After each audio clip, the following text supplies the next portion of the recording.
जय श्री कृष्णा। राधे राधे।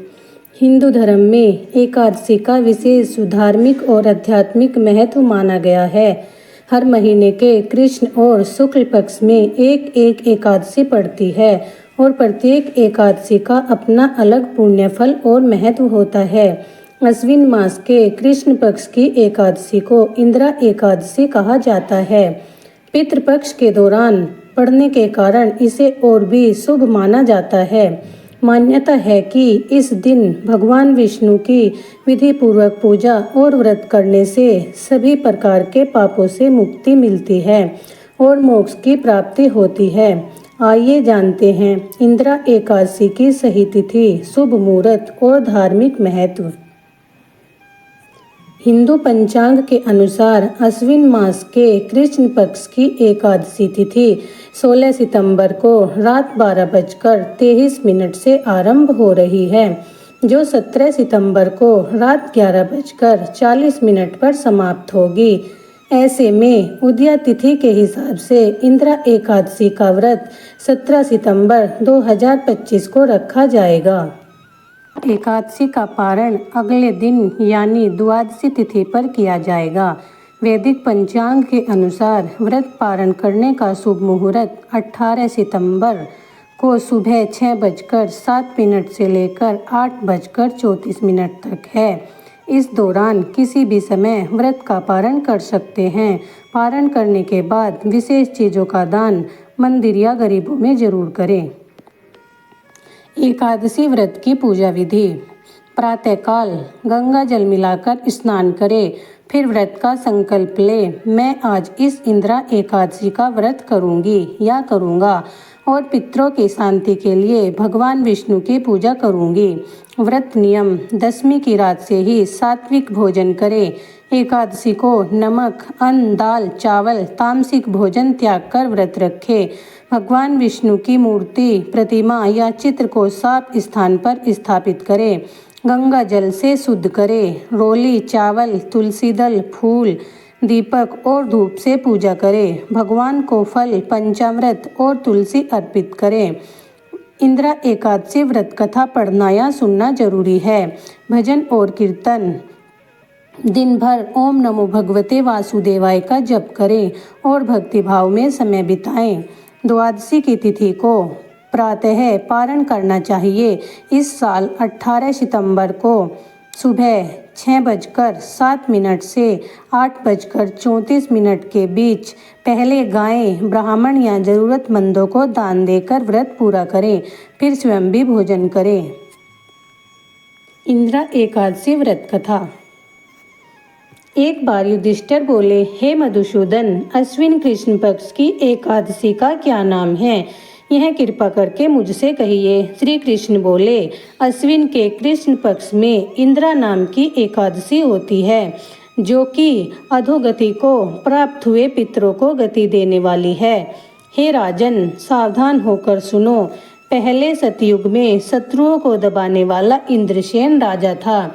वह महिष्मतीपुरी में धर्म से प्रजा की रक्षा करता हुआ राज्य करता था। वह पुत्र, पौत्र और अन्न धन से युक्त होकर भगवान का परम भक्त था। एक दिन राजा सुख से सभा में बैठा हुआ था। बुद्धिमान नारद मुनि वहां आए। उनको आए हुए देखकर राजा हाथ जोड़कर खड़ा हो गया और आसन पर बैठाया।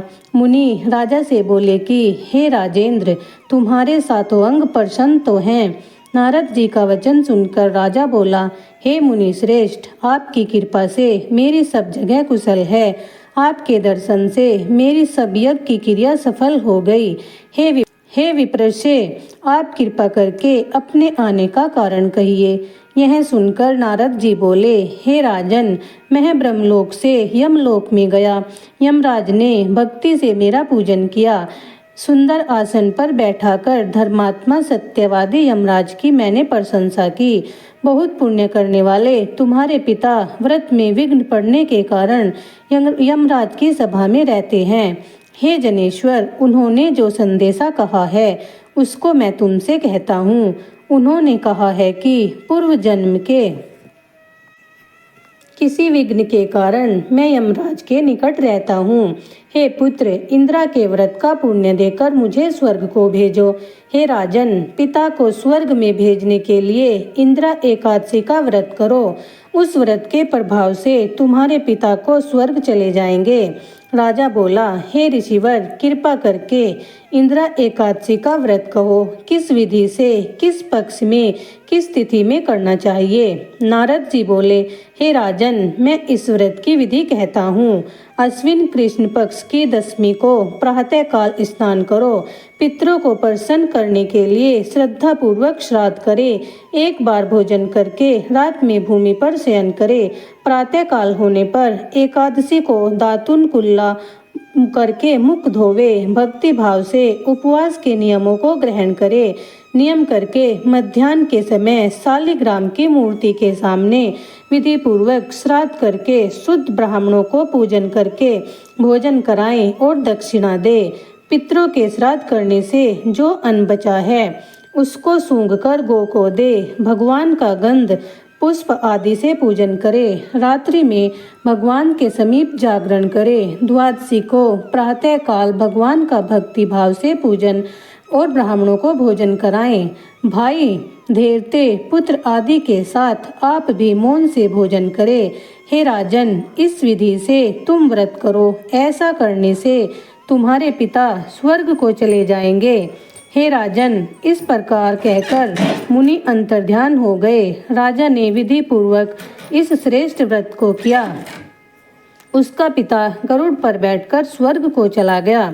इंद्रसेन राजा भी निष्कंटक राज करके गद्दी पर पुत्र को स्थापित करके स्वर्ग को चले गए।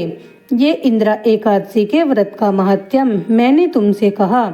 इसके पाठ करने और सुनने से मनुष्य सब पापों से छूट जाता है। इस लोक में सब सुखों को भोगकर अंत में विष्णु लोक में निवास करता है। इस दिन शालिग्राम भगवान का पूजन करें। इस दिन तिल गुड़ का आहार लेना चाहिए। जैसा कि आपने सुना, इंद्रा एकादशी का पालन करने से न केवल हमारे पाप नष्ट होते हैं बल्कि हमारे पितरों की आत्माओं को शांति और मोक्ष मिलता है। पितृपक्ष में किया गया यह व्रत हमें पितरों की कृपा दिलाने का सर्वोत्तम साधन है। हर व्रत का फल तभी मिलता है जब हम उसे श्रद्धा, भक्ति और पूर्ण विश्वास के साथ करें। इसीलिए व्रती को चाहिए कि वह इस दिन सत्य, संयम और भक्ति में अपना मन लगाकर भगवान विष्णु की पूजा करे।